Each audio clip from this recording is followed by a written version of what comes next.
आज हम विचार प्रदर्शन में पुनः एक नए विषय के साथ उपस्थित हुए हैं।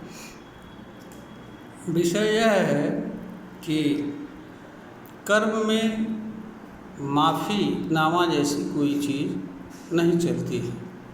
माफ़ीनामा का तात्पर्य यह है कि आप जो कुछ भी बुरा कर्म या पाप कर्म करते हैं वह किसी अन्य कर्म को करने से खत्म हो जाने से है। इस तरह की स्थिति कर्म के संबंध में लागू नहीं होती है।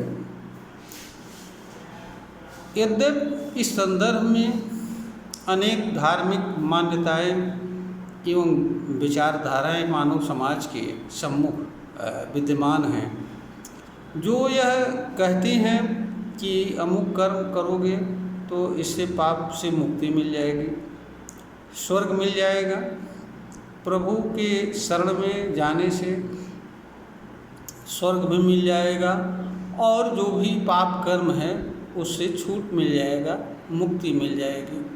दरअसल इस तरह की विचारधाराएं का सत्य से कुछ भी लेना देना नहीं है। यह मानव समाज को शोषण करने एवं भ्रम में डालने वाला कार्य है। इन विचारधाराओं का कर्म के वास्तविक एवं यथार्थ स्वरूप तथा उसके प्रभाव से कुछ भी लेना देना नहीं होता है। कर्म के संबंध में वास्तविक स्थिति यह है कि कर्ता एवं कर्म के बीच कोई तीसरी चीज़ नहीं होती है। मानव किसी भी कर्म को करने एवं न करने के लिए पूर्ण रूपेण स्वतंत्र होता है। कर्म पर उसका पूरा अधिकार होता है।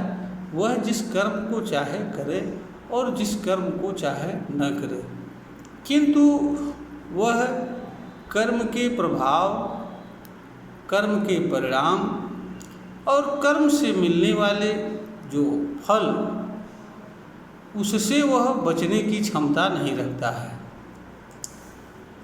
जहाँ तक कर्म के प्रभाव एवं परिणाम की बात है, कर्म का प्रभाव कर्म के साथ साथ चलता है और जब तक मनुष्य कोई कर्म करता रहता है तब तक कर्म का प्रभाव कर्म को करने वाले व्यक्ति के ऊपर पड़ता रहता है। कर्म साथ साथ जो कर्म का प्रभाव साथ साथ चलने के कारण कर्म के प्रभाव से बचने की कोई क्षमता मनुष्य के पास नहीं होती है, न कोई अवसर होता है और न ही कोई दूसरी शक्ति उसमें शामिल हो सकती है कि मानव को कर्म के प्रभाव से मुक्त कर सके। क्योंकि कर्म मानव के शरीर, मानव की इंद्रियों, बुद्धि, विवेक, तर्क, विचार आदि सभी माध्यमों से संपन्न होता है और इन्हीं पर कर्म का प्रभाव पड़ता भी है। कर्म का प्रभाव उन्हीं चीज़ों पर पड़ता है जिनके माध्यम से कर्म संपन्न होता है। तो जब तक कर्म करता रहता है, होता रहता है, तब तक कर्म का प्रभाव पड़ता रहता है। मानव पर कर्म का प्रभाव दीर्घकालिक एवं तात्कालिक दो रूपों में पड़ता है। तात्कालिक कर्म का प्रभाव, कर्म जैसे ही मनुष्य बंद कर देता है, धीरे धीरे कुछ देर में या कुछ समय में कर्म का तात्कालिक प्रभाव से मनुष्य मुक्त हो जाता है। जहाँ तक दीर्घकालिक प्रभाव है वह मनुष्य के भीतर विचार एवं भाव के रूप में जगह बना लेता है तथा उसके माध्यम से अनेक तरह की विकृतियाँ मानव शरीर में, मानव की इंद्रियों में बैठ जाती हैं, जिनको दूर होने में काफ़ी समय लगता है और वो कर्म परिवर्तन के परिणाम स्वरूप धीरे धीरे इनसे मुक्त होता है। इससे मुक्त होने में मनुष्य को काफ़ी समय लगता है। जहाँ तक कर्मफल की बात है, कर्मफल पर मनुष्य का अधिकार नहीं होता है। कर्मफल मिल भी सकता है, नहीं भी मिल सकता है। कर्मफल एक प्रकार से कर्म का परिणाम ही होता है। तो कर्म का परिणाम पर मनुष्य का कोई बस नहीं होता है, लेकिन यह भी सत्य है कि कर्म का फल कर्म के अनुरूप ही मिलेगा। मनुष्य जैसा कर्म करेगा उसी तरह का कर्म फल उसे मिलेगा। ऐसा नहीं है कि मनुष्य कर्म कुछ और करे और कर्म का फल उसे कुछ और मिले। तो जहाँ तक कर्मफल से मुक्ति की बात है, मनुष्य जो है दो रूपों में इसे समझ सकता है। पहला ये कि जब तक कर्मफल प्राप्त नहीं हो जाता है, मनुष्य को उस समय तक कर्म को करना होता है। अगर मनुष्य कर्म, और जहाँ तक मनुष्य के कर्म की बात है, मनुष्य कभी भी किए जाने वाले कर्म से विरत हो सकता है। यह अधिकार भी, यह शक्ति भी मनुष्य के पास होती है। तो जैसे ही मनुष्य कर्म को करने से विरत हो जाता है या कर्म को करना बंद कर देता है और दूसरा कर्म स्वीकार कर लेता है, वैसे ही कर्म से संबंध रखने वाला कर्मफल निष्फल हो जाता है। क्योंकि जब कर्म ही नहीं तो कर्मफल की बात खत्म हो जाती है। जहाँ तक कर्मफल प्राप्त हो जाने के बाद की स्थिति है, कर्मफल मनुष्य को मिल जाने के बाद भी कर्मफल का मनुष्य उपभोक्ता मात्र होता है। कुछ कर्म उपभोगजन्य होते हैं, कुछ कर्मफल उपभोगजन्य नहीं भी होते हैं। जैसे अगर एक राजा लड़ाई लड़ रहा है तो युद्ध जीतते ही कर्मफल प्राप्त हो जाता है। अब बचता है कि कर्मफल प्राप्त होने से, विजित होने से जो चीज़ उपलब्ध प्राप्त हुई है उसका वो उपयोग करे या ना करे, इस पर भी कर्ता के ऊपर ही निर्भर करता है। तो जहाँ तक कर्मफल की बात है, कर्मफल प्राप्त होने के बाद भी मनुष्य कर्मफल का उपयोग करे या ना करे, क्योंकि कर्मफल के उपयोग में भी मनुष्य को कोई न कोई कर्म करना ही होता है। वहाँ भी मनुष्य कर्म से विरत रहने की क्षमता नहीं रखता है। अर्थ यह है कि कर्मफल प्राप्त होने के उपरांत कर्मफल को उपभोग के निमित्त किए जाने वाले कर्म के प्रभाव को भी मनुष्य को सहन करना पड़ता है, उससे भी मनुष्य मुक्त नहीं हो सकता है। तो कर्म का में जो सबसे महत्वपूर्ण पहलू होता है वो कर्म का प्रभाव होता है। कर्म का प्रभाव दो तरह के होते हैं। कुछ कर्म मनुष्य के लिए अनुकूल होते हैं जिन्हें मनुष्य अज्ञानवश सुख या आनंद या अन्य बहुत सारी चीज़ें समझते हैं। कुछ कर्म प्रतिकूल होते हैं जिससे मनुष्य को पीड़ा एवं दुख का कारण बनता है, मनुष्य को जिसे मनुष्य अज्ञानवश या किसी अन्य कारणवश दुख कहता है।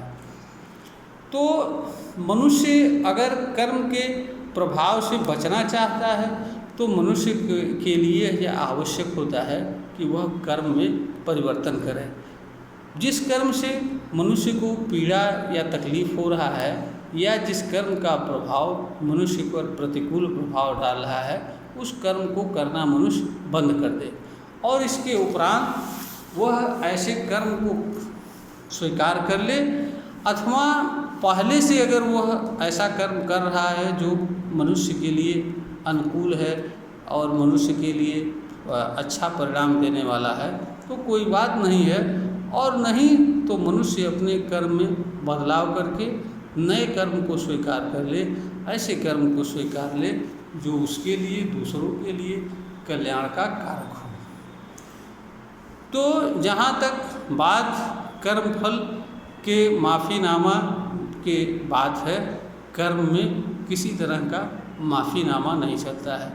अगर किसी के अंदर यह भ्रम बैठा हुआ है कि हम गलत से गलत कर्म करते हुए और उस कर्म को पूजा पाठ के माध्यम से, ईश्वर के दर्शन के माध्यम से, भक्ति के माध्यम से या ईश्वर की शरण में जा कर के माफ़ हो जाएगा और हमें स्वर्ग जैसी कोई चीज़ मिल जाएगी, यह मनुष्य का भ्रम है। और इस भ्रम एवं अज्ञान से मनुष्य जीवन भर असंख्य ऐसे कर्म जीवन भर करता फिरता और ऐसी चीज़ों के पीछे भागता हुआ जीवन जीता है जिनके पीछे उसे भागने की जीवन आवश्यकता नहीं होती है। मनुष्य अपने स्वतंत्र एवं शांतिमय जीवन जीने के अवसर को भी खो देता है, क्योंकि शांति का मार्ग स्थिरता का मार्ग होता है। जब मनुष्य स्थिर भाव से, स्वतंत्र चित्त से और निष्पक्ष भाव से जीवन जीने से जुड़े अथवा पेशागत कर्म करता है तो कर्म का परिणाम उसके लिए तभी सुखद होता है। अन्यथा मनुष्य कर्म से पीड़ा एवं दुख के अलावा कुछ नहीं पाता है। यह एक तरह का भ्रम है कि वह गलत कर्म करके और पूजा पाठ करके या दर्शन करके या कोई अन्य काम करके उससे वह छुटकारा पा जाएगा।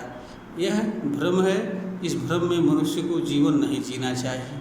मनुष्य के लिए उत्तम मार्ग यही है कि वह बुरे कर्म, पाप कर्म का परित्याग कर दे, उसकी जगह पर अच्छे कर्म करे जिससे उसका एवं दूसरों का कल्याण हो। इसी में मानव का, मानव जाति का, मानव समाज का, सभी का कल्याण है। क्योंकि एक के दुख से दूसरा दुखी होता है, एक के प्रसन्न होने से दूसरा प्रसन्न होता है। तो सुख, दुख, प्रसन्नता, आनंद ये सब अविभाज्य हैं।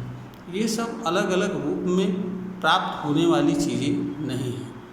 इस धरती पर मानव अगर चाहता है कि वह सुखद आनंदमय जीवन यापन करे, स्वतंत्र रूप से जीवन यापन करे, तो उसे ऐसे कर्म से स्वयं को विरत रखना होगा जो कि दूसरों के लिए, स्वयं के लिए पीड़ा एवं दुख का कारण बनने वाले हों। यह वीडियो ज्ञानवर्धन हेतु तैयार की गई है, प्रेषित की जा रही है।